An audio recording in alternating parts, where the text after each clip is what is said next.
Hi, welcome to the Village of Buchanan 2018 December meeting. In case of emergency, please use the door to your right or use the staircase behind the elevator. Do not use the elevator in case of emergency. After we say the Pledge of Allegiance, we're going to have a moment of silence for former President George Bush and also for for Pearl Harbor Day for the 2,000 Americans that we lost December 7th in 1941. So please join me in the pledge. I pledge allegiance to the flag of the United States of America and to the republic for which it stands, one nation, under God, indivisible, with liberty and justice for all. Okay, thank you. Oh, we are standing? Yes, I'm sorry.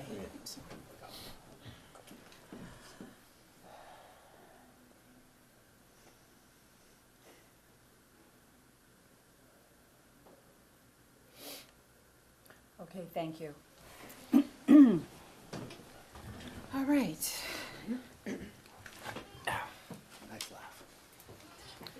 Okay, first thing on the agenda is the approval of minutes for October 2018, October 2nd, 2018 board minutes. Any corrections or additions or any comments on that?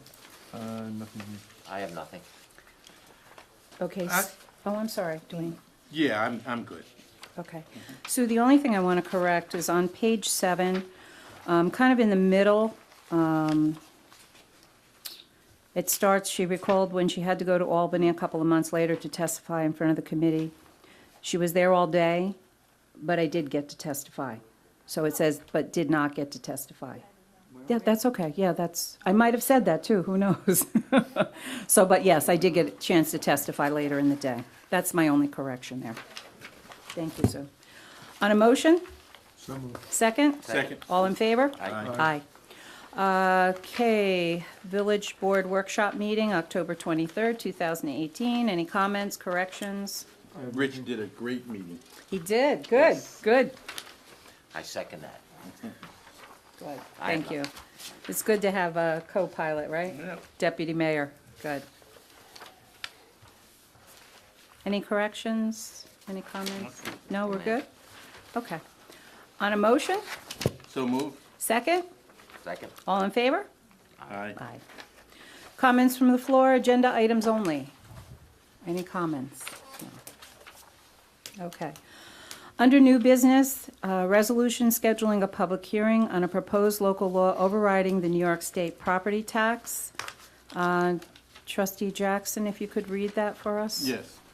Whereas the state legislature and the governor recently enacted legislation that establishes a property tax cap on the amount that a local government property tax levy can increase each year, and whereas this law is effective for local government's fiscal year beginning 2019, and whereas under this law, the total amount to be raised through property tax charge on the municipality's taxable assets value of property will be capped at 2% of the rate of inflation, whichever is less, with some exceptions. And whereas the state legislature provides for local governments to override the cap to protect the village from unforeseen financial circumstances, and whereas the state legislature requires that in the event that an override is necessary, the law enabling it must already have been adopted by the Board of Trustees,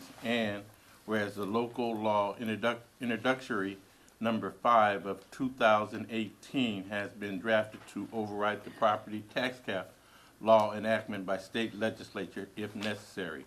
Now therefore be it resolved that the village board will conduct a public hearing at the village municipal building on January 2nd, 2018 at 7:30 for the purpose of taking public comments on and giving due consideration to the enactment of local law overriding the 2% tax cap law enactment by state legislature. And be it therefore resolved that a copy of said local law is available at the village clerk's office for public inspection during regular business hours And be it further resolved that the village clerk be and hereby is authorized and directed to publish notice of public hearing in the official newspaper. Okay, thank you, Dwayne. This is something we do every year. This is recommended by NICOM, the New York Conference of Mayors. Of course, we try to meet the 2% tax cap, but just in case, this has to be in place if we have to go over the tax cap. On a motion? So moved. Second? Second. Second. All in favor? Aye. Okay, and also, could you read the resolution declaring a village vehicle surplus and authorizing, God bless, and authorizing the village administrator to request proposals? Thank you.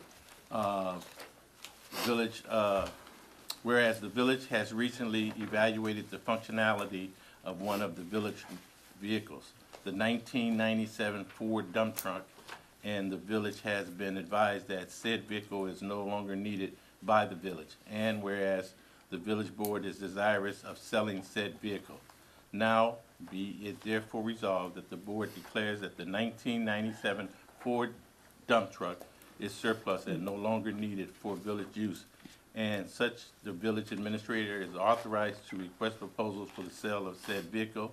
And be it further resolved that if the village doesn't receive any acceptable bids in the following 60 days greater than the value of said vehicle worth in scrap metal, and as foreseen, vehicle will be bought to Brookfield Recycling of Montrose.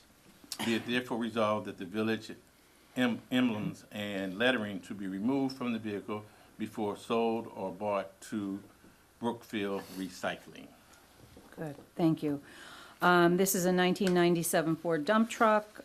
We really use our vehicles, so this truck is over 20 years, and the money that we would have to put into the truck to maintain it is just, it's just not worth it for us. So we put it out to surplus, and we get rid of that vehicle. May I ask a question? How do you request proposals prior to dumping it in 60 days? How does that happen? Now we have a little spot on the website for bids, and I'll put it up there. On the village and- website? On the village website, bids and. So it doesn't have to get advertised? No, we try, I mean, sometimes word of mouth will get it, someone, like a landscaper will be looking for a truck or something like that, but we do put it on the website, try to get some interest in it, but Is it Yes. running? I mean, is it operating? it runs, vehicle? yeah. But, it doesn't owe us anything, so I mean, it's served its time, so. If anybody bids on it, It's the buy of the century, ladies and gentlemen. A 1997 dump truck. Can be yours. Are you gonna buy? Okay, on a motion? So moved. Second? Second. All in favor? Aye. Okay, great. Trustee Zachary, if you could do the next two? Sure. Resolution authorizing a village facility use. Okay. Whereas the village trustees of the Village of Buchanan have received a request for the use of the Village Pavilion on March 10th, 2019 by Karen Park on behalf of the St. Patrick's Day Parade Committee, at which time no alcoholic beverages will be available. And whereas the village trustees of the Village of Buchanan have also received a request for the waiver of the usual fee for the use of same, now be it therefore resolved that the requests are hereby approved, subject to the applicants complying with all village requirements for the use of this facility. And those requirements include providing an insurance certificate, which we have on file. Correct. Okay, this is something we do every year after the parade. We meet down at the pavilion, and usually the St. Patrick's Day Committee gives out cookies and hot chocolate, so they're just requesting the use of the facility. On a motion? So moved. Second? Second. All in favor? Aye. Okay. And the next Next one res- is resolution authorizing the mayor to sign a memorandum of understanding with the county. Whereas the license agreement between the County of Westchester and the Village of Buchanan for the use of the county clerk's online land records and legal files search will expire on December 31st, 2018, and whereas access to this system is beneficial to the Village of Buchanan Clerk's Office staff for reviewing and maintaining accurate records of property ownership, and whereas Westchester County Clerk's Office has sent a memorandum of understanding for the renewal of the license to access the land and legal files, and whereas the said memorandum of understanding grants access for a period commencing on January 1st, 2019, and terminating on December 31st, 2019, with the county clerk's option to extend the license for 4 additional one-year periods under the same terms and conditions.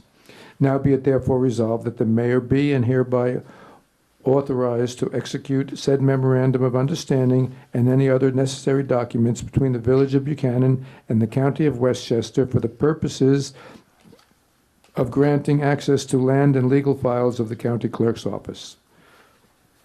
Okay, thank you. This is an asset for the village. It helps our clerk's office here, and we have access to online land records. So it's a good shared service. On a motion?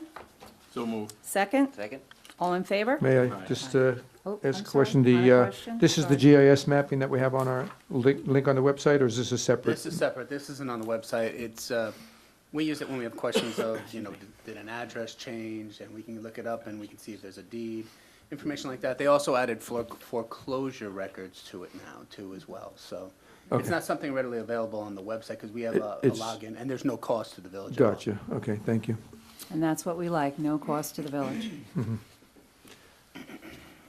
Okay, I'm sorry, on you a were- question? That was it, and now. Okay, all in favor? Aye. Aye. Aye. Okay, thank you. Trying to make me lose track, Nick, I know. Yeah. Trustee Pasquale, resolution authorizing enhanced life insurance coverage for volunteer firefighters. Yes, ma'am. Whereas New York State has enacted a law, GML 205CC, which mandates that eligible volunteer firefighters be provided with an enhanced cancer disability program no later than January 1st, 2019, and whereas the Village of Buchanan has sought out and obtained insurance quotes for said coverage with the lowest quote for insurance that complies with the current law obtained from the Volunteer Firefighter Insurance Services, VFIS, at the rate of $137 per year per eligible firefighter.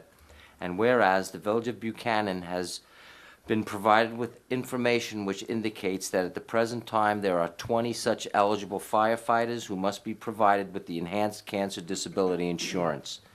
Now be it therefore resolved that the village clerk is authorized to take all steps necessary, including executing all necessary documents, to procure said insurance policy from VFIS at a rate of $137 per eligible firefighter, which coverage shall begin on or before January 1st, 2019. Stephanie, would you like to just go over, review this law, please? Thank you. Sure. What happened was, what it says is that the legislature passed and the governor signed into law a bill which mandates that volunteer firefighters who have been coming down with certain types of cancer be provided with enhanced coverage.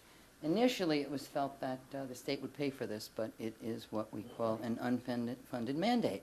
And so it falls back on fire districts, fire companies, fire departments, municipalities.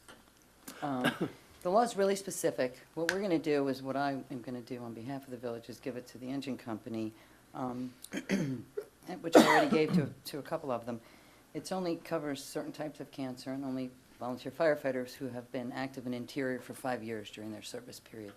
So we had the fire company look through their records, and they told us that there are approximately 20 people who might need coverage. And God forbid, they come down with a certain type of cancer and can come up with the records that they were Interior. So the presumption is it was caused by the carcinogens and the smoke surrounding fires, which they fought. And so that's what Kevin got a number of quotes. VFIS is covering lots of municipalities and districts. So they've got a really good quote. And so Kevin will get that in place by January 1. And the number's 20. And the fire department will know and does know that they need to keep really strict records from here forward, because every new member that comes in, you know, the clock starts. If they're active in Interior, the clock starts. And so there needs to be record keeping that would show that 5 years from now, we need to add them for coverage. And so that's, you know, if you get a transfer in from some other volunteer fire department that already has 10 years Interior, they're automatically ours and we cover them. So it becomes a record keeping sort of, it's important. And I've been in contact with a couple of the trustees and they're working on it and they're aware of it. Okay, good. What happens in the unforeseen circumstances if, you know, we have someone that in 3 years they get cancer? It's covered under this, but because it's only been 3 years. That they're only 3 years active in Interior? Yeah, You have to have 5 years. yeah, so they wouldn't be covered by it, Not yet, no. yeah. And on the other side of that, if you were an active firefighter 15 years ago, for 3 years, let's say, and then, you know, you took a break and you came back and you did 2 more years, you are covered. And now you're not Interior. You have to still be active, so you're an exterior guy or you're fire Right, police, right, but you're part of the department and you're active, you are covered. And I don't know if you can answer this question, or Wills might know it. So prior to this legislation, what was there was no liability, No, there was nothing at all. yeah, studies have been done and firefighters, volunteer, I mean, paid guys are already covered, so Right. this was sort of to even it out with the volunteer guys who are and men and women. Mhm. When I say guys, I mean both. Right. Who are volunteering their time and coming down with cancer. Yeah. But there are really strict regulations. Not everybody's going to be covered. You have to be Right. able to produce records. Yeah. You know, you have to have physicals. There's some requirements. And there's like 5 types of cancer. Yeah. Well, you know, I mean, So, I'm thinking about just, you know, with the World Trade Center and so many things that we did not know, Yep. that we found out later. And in hindsight, yep. you know, that type of thing. Not that we could affect state legislation at this particular point, but just being mindful, kind of playing the devil's advocate here in terms of this, those people who, you know, go into a burning building Yeah. or who's inside like that, so, okay, thank you. You're welcome. All right, hopefully nobody Ever. will ever need to use this, but, you know, it's there for them at least. So it's not that big of a lump sum. We're talking about, for 20 people, we're talking under $3,000 a year. We have been hit with much larger burdens financially, that's for sure. But even though it's a small amount, do we have the ability every year to review who we use as a carrier on this? Or one, because, you know, some insurance companies might sign you up and then the next year double the rates. Is that something that we can change every year if we wanted to? I mean, I would believe so. I mean, like I if they haven't gave seen us a the quote that policy. was suddenly 2 or 3 times higher, we can check other rates. So that would come up every year also. And we should, you know, and that probably will go hand in hand with what the engine company will provide to us, because presumably, some people will hit their 5th year in the upcoming year, maybe. The number of people will Right, change, you mean, and so yeah. they'll tell us, or people will leave. Right. So it also covers, by the way, any active Interior person who qualifies with 5 years during their career. It covers them for 60 months after they leave. And so you have to continue this coverage. So the law is really pretty specific. Yeah. So if you did your 5 years and, you know, you decided, you know, you're 70, it's time to, and 3 years later, you come down with this very specific type of cancer, as long as the company and the department The maintains the documentations. records, yeah. So they're covered for an additional 60 months, which is good, so. No, it's good. Also, it's very important to stress that meticulous records have to be Oh, yeah. kept with this. I mean, it's, the physicals have to be up to date, and I just speak from experience, it's been, with us, when we retired from the New York City Police Department with the 9/11 fund, which is very similar to this one, we have to have meticulous memo book records to prove that we were anywhere within the vicinity of that event. So that's something that you really start taking care of right now, right away, and just make sure you have that all in order, just And in case. I've been in discussions with Ed Burns the third, right? Third. We've got the third.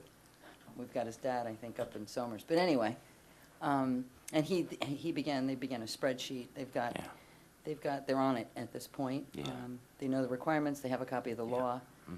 He's sharing that with the other board members, and so. Yeah, Anyway.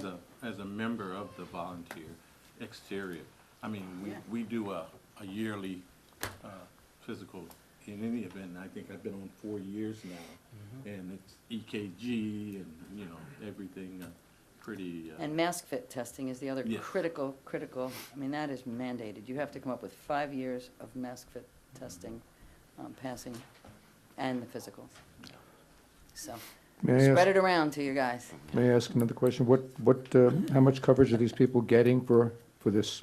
For $137 per year per eligible firefighter? We have that, do we have Is there that like list? a lifetime max Yeah, or a death single benefits event like max? 50 grand, and, yeah, we have, go ahead, Kev, take it over. Oh, Thanks. You're welcome.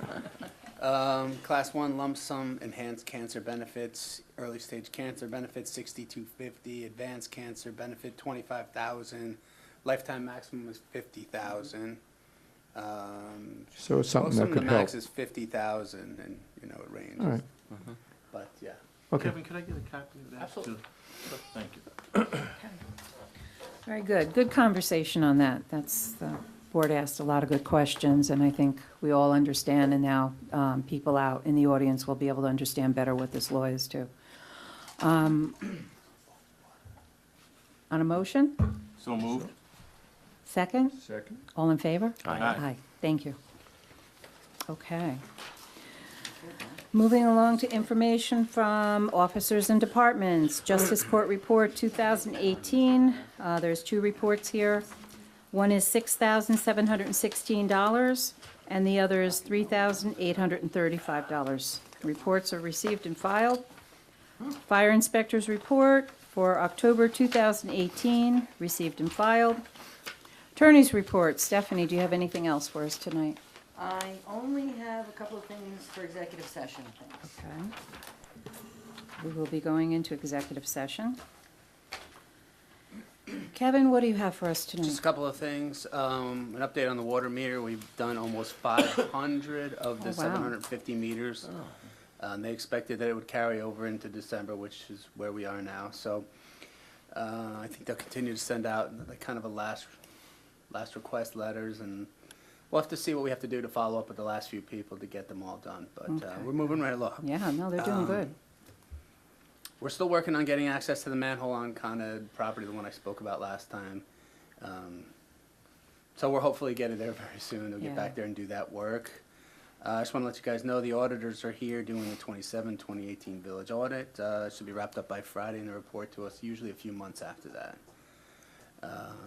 Also, the other final piece of this is we've closed out the LED street project, and we're going to make a payment this year, and we pay it out for 5 years. A payment, our yearly payment is $25,000, and from the studies they've done so far, we save approximately 111,387 kilowatt hours, and that is a savings of $27,846, which covers the cost of the changeover. So, good news, we're wrapping it up, and Okay. And That's they, it. they also did the decorative lights? they Those were didn't, done? but that's included in the Siemens project. That's going to get done in there.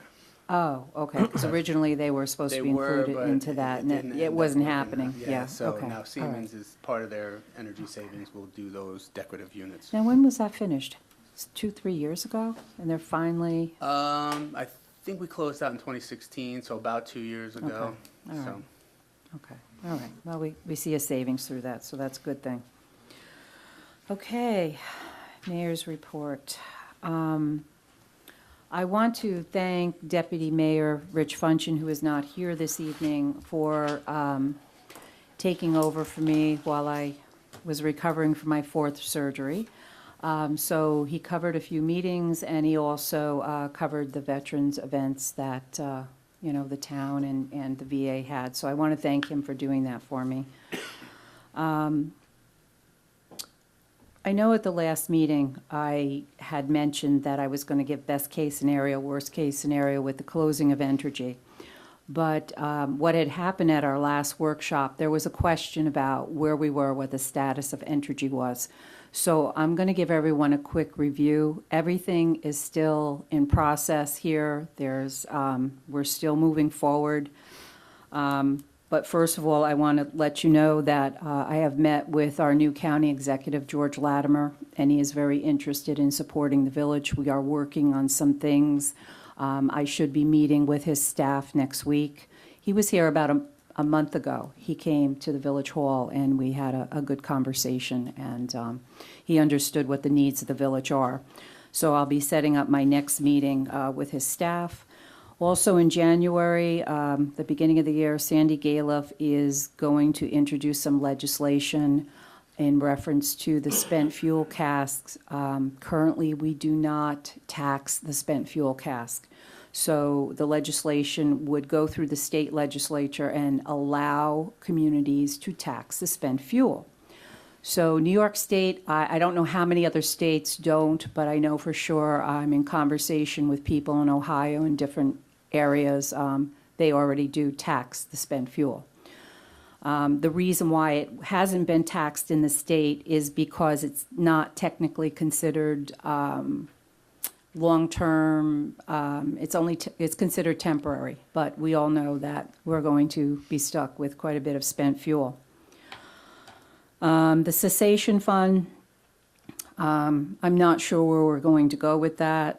Just as a reminder, the cessation fund is a fund that is set up from the state that helps communities that lose their either coal plants or nuclear power plants.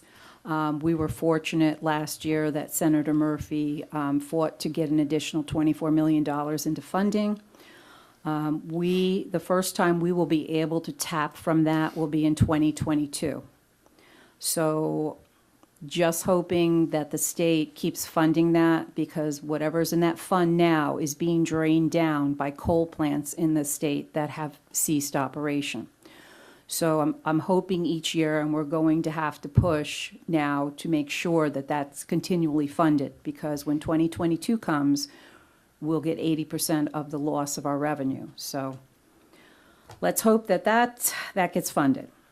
There is an opportunity to potentially renegotiate something with Entergy, so that's on the table also. I have some pretty good news. I have been able to be part of a coalition with approximately 60 other municipalities around the country who have either lost their nuclear power plants or are potentially losing their nuclear power plants. Going in the beginning of the year, I will be in a group meeting with them, and we're going to work together. And what we're doing is we're looking to go after money from the federal government for the spent fuel.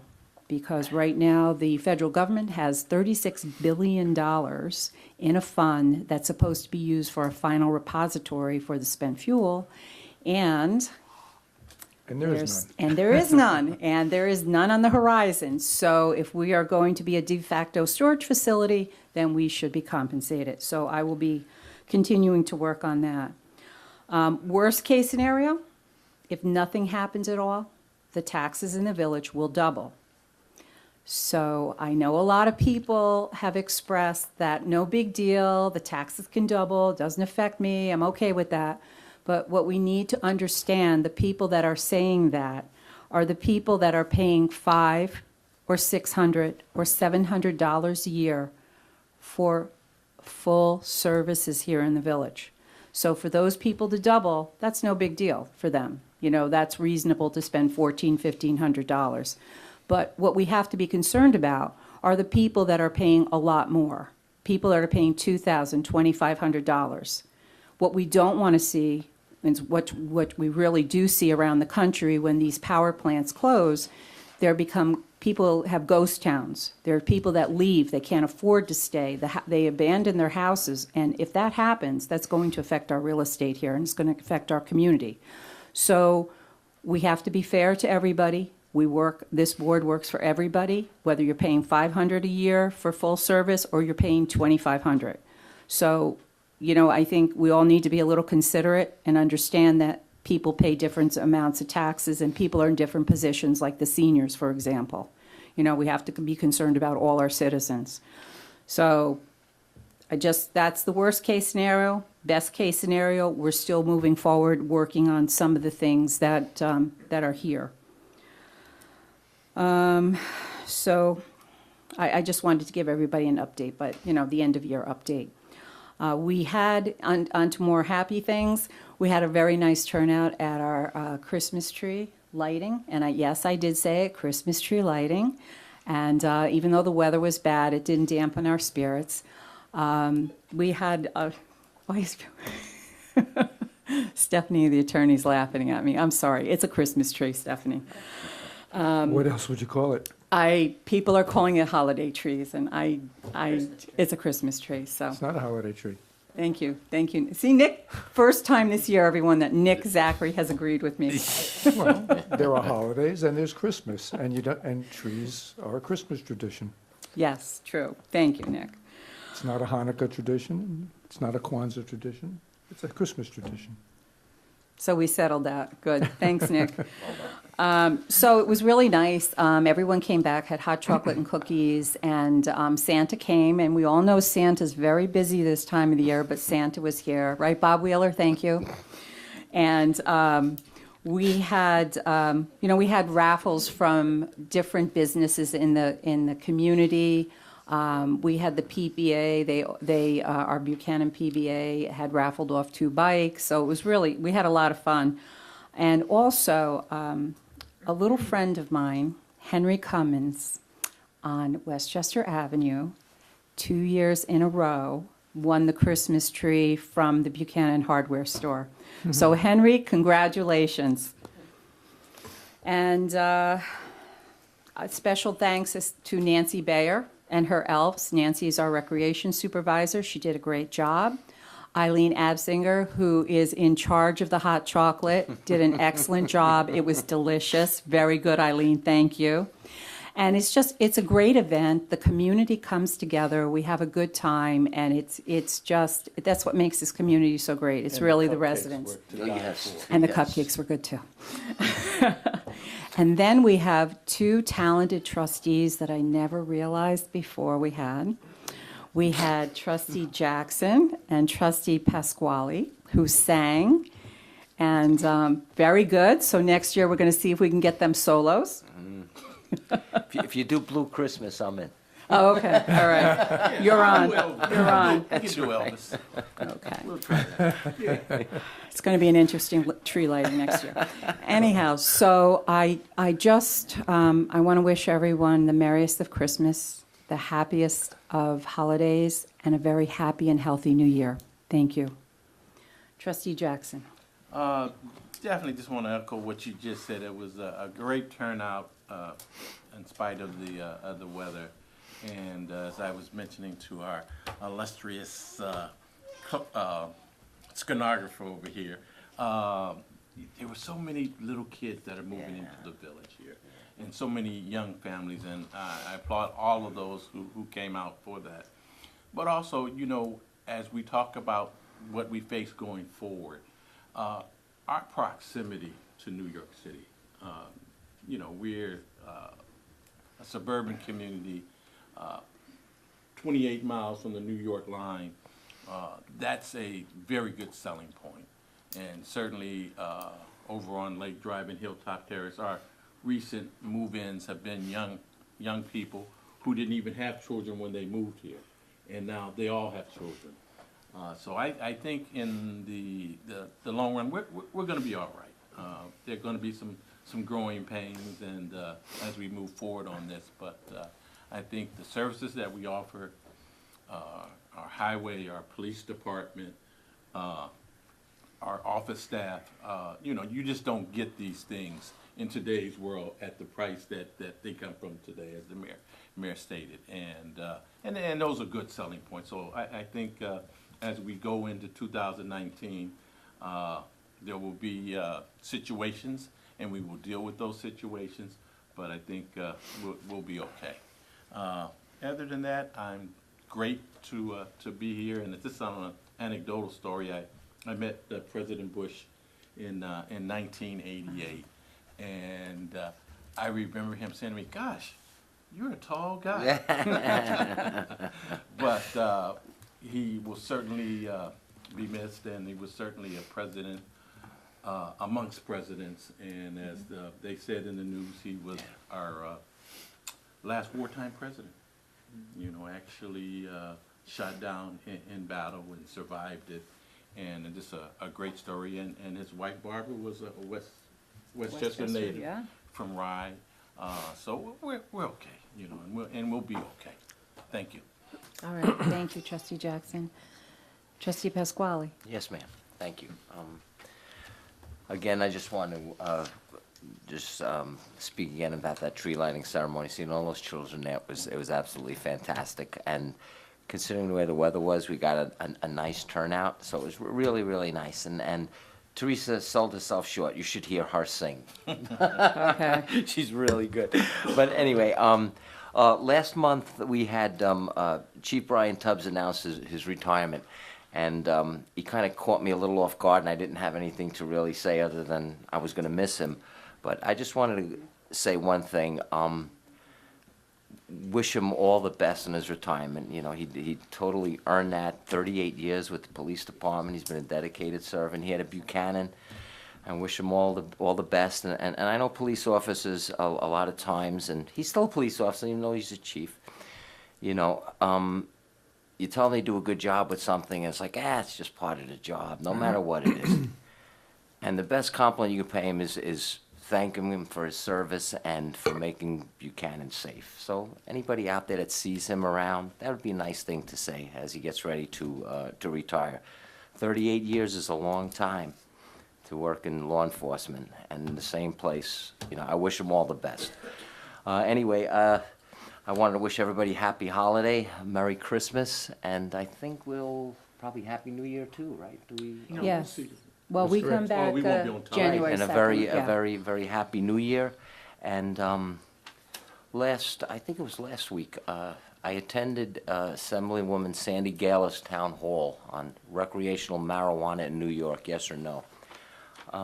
They had 4 speakers there that were pretty interesting to hear them speak. They had Heather Trella, who is Chief of Staff and Fellow at Rockefeller Institute of Government. They had a PhD, Kevin A. Sabat, as a president, CEO, and founder of Smart Approaches to Marijuana. He worked under the Clinton-Bush administrations and with their drug policies for almost 20 years. They had Christina Bucola, who is an attorney, an advisor, and an advocate for cannabis in the hemp field. And they had Thomas T.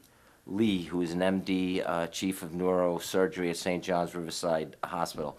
It was quite an eye-opener, I have to say that. And I would recommend that if people watching this, they ever have these kind of town halls again, if you find out about them, it's worthwhile to go and attend them and just listen to everything that needed to be said. I'll keep my own personal things to myself, but it's a good thing. What was the general sentiment in the audience? Were people pro, or were people? Well, they really didn't allow very many questions. Okay. You know, It wasn't audience It wasn't an participation. audience participation. They had you write down a few questions, and maybe they read some of the things, but it was just basically the panel that spoke for, what was it, about 2 hours, maybe? Close to 2 hours. Yeah, it was a like 2-hour seven- thing, yes, about- yes. Yeah, about like 7 to 9.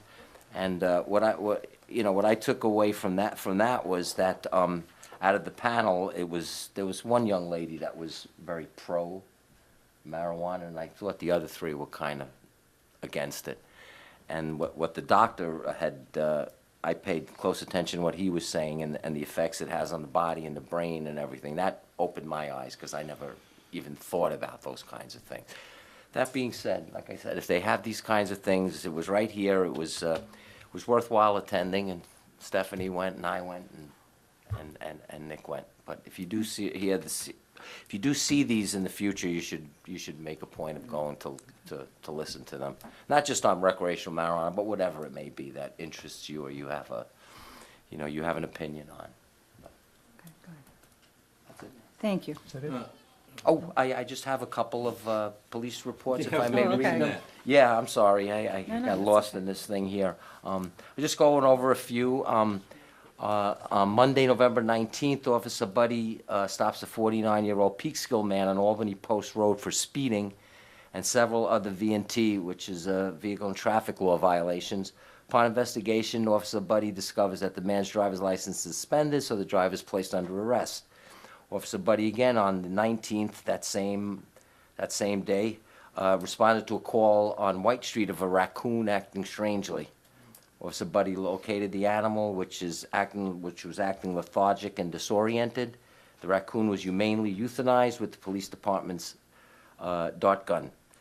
Officer Tiernan on Monday, November 19th, and this guy's a really good police officer. I hope a lot of you got to meet him personally. Really good officer. Our new police Our new officer, police Jonathan officer. Tiernan. Yeah. Responded to medical aided call for a Buchanan resident on Henry Street. Officer Tiernan rendered medical aid until he was relieved by EMS personnel who transported the subject to the hospital. Let me see. The other two basically are aided cases which required EMS, but I just wanted to highlight those three, so. And let me just add one that occurred 3 hours ago. Oh. On my way home down on Lake Drive, I observed Officer Courtney in the middle of the street, and she had a backpack that had no owner to it. And stuff was laying around, and we ascertained that it was actually one of my neighbors whose phone number I had, and gave him a call.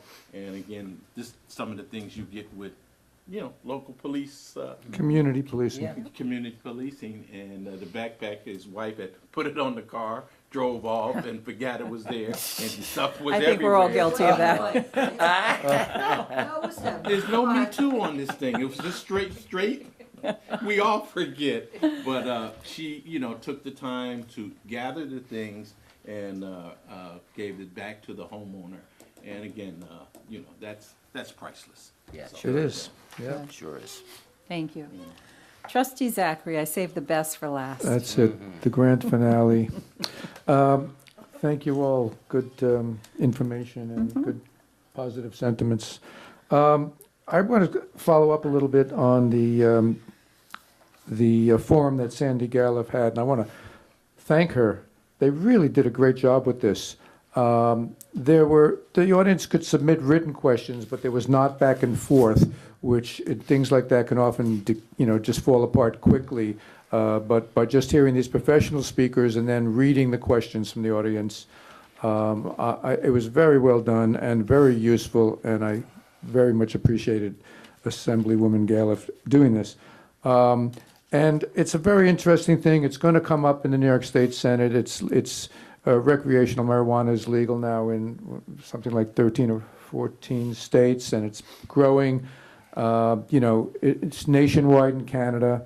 It's kind of expanding all around, and it could very well come to a lot of other states. It's in some of our neighboring states now, or being considered in some of the neighboring states. I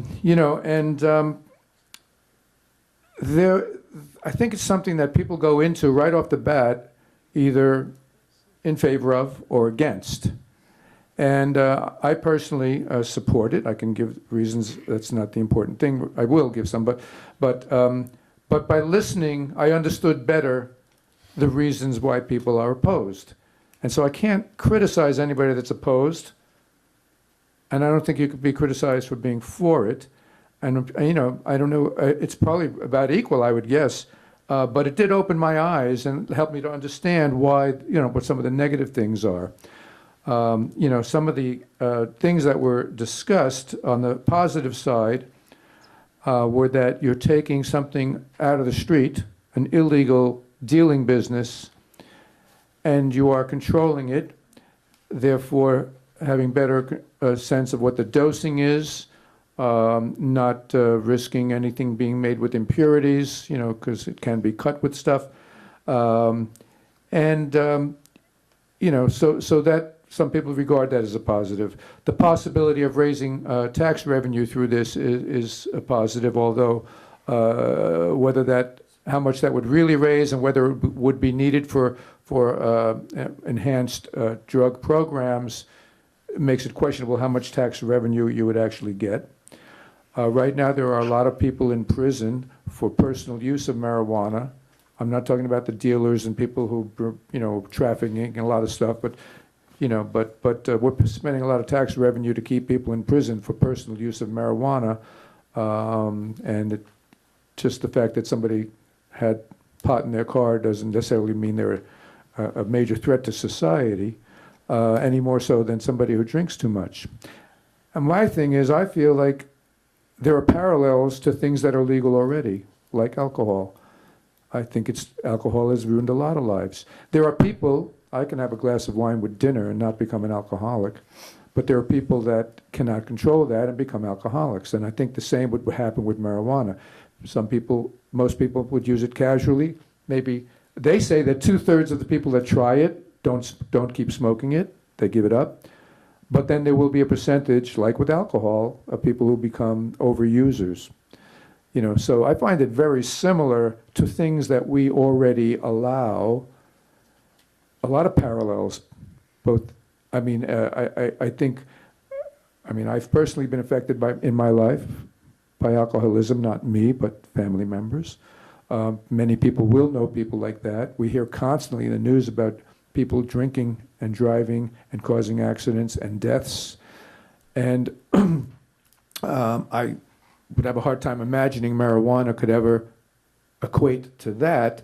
And so because of the similarity, I have a hard time reconciling in my head why one could be legal and the other illegal. But like I said, I fully respect people who are opposed to it because there are good reasons for and against. One of my concerns against it is younger people. We're talking about the effect on the brain. That's especially true in younger people whose brains are still developing. So we wouldn't want to see if use increase amongst young people. Like with alcohol, there would be age limits. When you're driving with alcohol, you can get a breathalyzer. There is no test for marijuana. So it's tricky. It's not all positive. It's not all negative. Everyone has to decide for themselves, but it will be considered, and people should make themselves aware of it.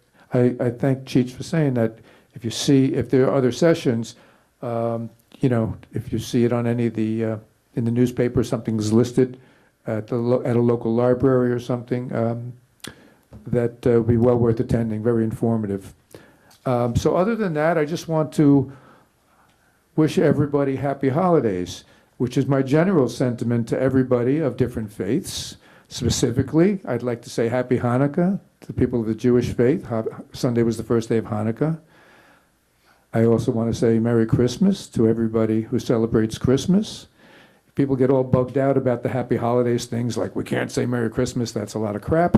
You could say whatever you want, but if you're in a mixed group of people, say Happy Holidays. If it's your holiday and you want to say Merry Christmas, say Merry Christmas. They're all good. And a Happy New Year to everybody. Madam Mayor, I just wanted to mention one thing, and that's what we were just talking about this Friday at 4 o'clock with the Pearl Harbor. And I was somewhat struck when with President Bush. My mother was one of the first black WACs in 1941. Wow. Fort Bragg.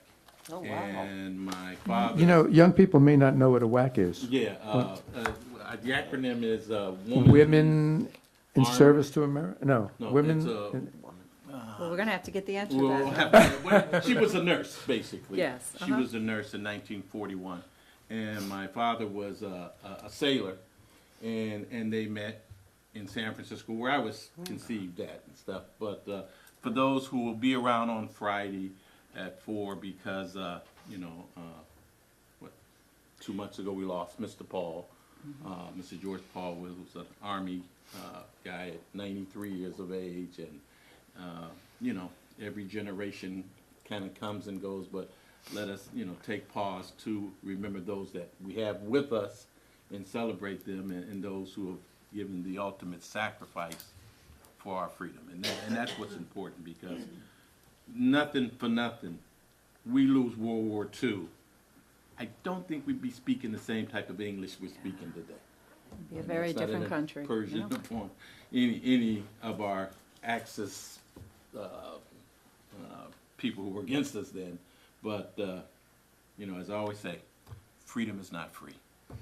And Merry Christmas. And Merry Christmas. It stands for the Women's Army Corps. Woman's Army Women's Corps. Makes sense. Okay, good, thank you. Just looked it up. All right, so I perfect, didn't thank know you. it was the top of my head, but I was curious as well. Yeah, Research has been done. thanks. Thank you, trustee Pasquale. You're welcome. Comments from the floor?